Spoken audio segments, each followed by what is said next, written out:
We're going to start off on the basic backhand throw. We're going to go over the type of grips, what kind of arm motion we're looking for, and also the footwork that's included in throwing a good backhand. Dealing with a backhand grip, what you want to do is you want to start off with your left hand holding the disc, and you want to really push your palm into the disc. Some people like to grip it with their fingertips and not really have their hand on it. You really want your palm pushed up against the disc. Okay? The first thing we're going to learn is the thumb. There's a nice little ring on most discs here.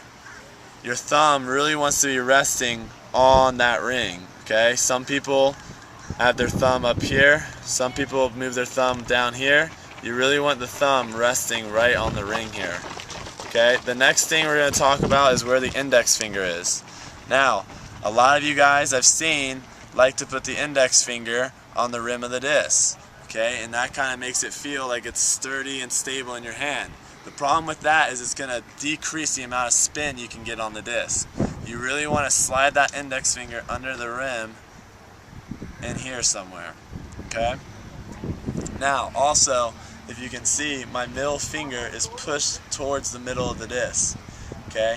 I don't want all my fingers tightened in here like this, and I don't want them all spread out.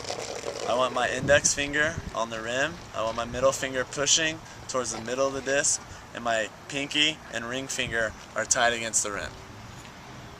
So before we go and show you the full arm motion of a backhand, we're going to break it down to the very basics of wrist motion. Okay? The very simple wrist motion is really key to being able to throw a great backhand. And to do that, once you have your grip in a position where you're comfortable with, what you want to do is you want to stand here, have a partner about 10 yards away from you, stand here with your left and right arm on the disc, release your left arm from it, cock your wrist into your body, don't cock it into your elbow, just cock your wrist back into your body, and then you're going to move forward with your arm, and at the same time you're going to snap with the disc. So forward and snap, forward and snap. Okay, so now we're going to go into the full motion of a backhand. We're going to split it up into two parts. The first part we're just going to talk about what is going on in the upper body. Once you have your wrist snapped down to where you're throwing 10 yards and you're not throwing it with any wobble in the disc and it's firm and stable throughout the full flight motion, you can work on the full motion of the backhand. From here, you want to have the disc to where you're creating a 90-degree angle with your elbow here. And what you're going to do is the first thing is you're going to turn the shoulders. You're going to twist your shoulders here. Rotate the shoulders to where you're facing. Your shoulders are now in a line to where you're trying to throw.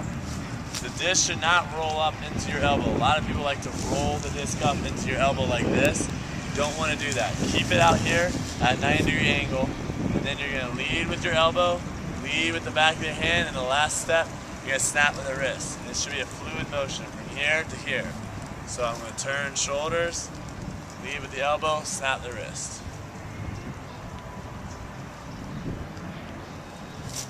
Okay, so for the second part, we're going to talk about the lower body. And with the backhand, it's very similar if you played golf. When you're playing golf, you really want to get off the right side of your body. When you come through the ball, you want to start getting off the right side of your body to get that extra power. And the backhand is the same way, except you're going to get it off your left side. So when you step out here, you really want to get your hips and your legs off the left side of your body. You don't want to throw a backhand and stand here like this. You really want to get off. Your toes should be coming off not off the ground, but your toes should be coming up to here. You're really twisting your body to where you're finishing with your stomach basically facing your target. Okay, so now that we know what we're doing with the upper body and the lower body, we're going to put it all together to show you what it looks like when we have everything complete. So we're going to start again. Always start facing your target. Okay, don't get in the habit, you want to get in the habit of actually having to come over and pivot, actually throw the backhand. So, upper body, turn the shoulders, lower body, turn the hips, and then we're all releasing all together in the one fluid motion. The backhand should be very, very fluid. Okay, so here, turn it over, come through, release. Do another one. Release. There's a lot of wrist snap at the very end to make sure that the disc is going to fly through the air.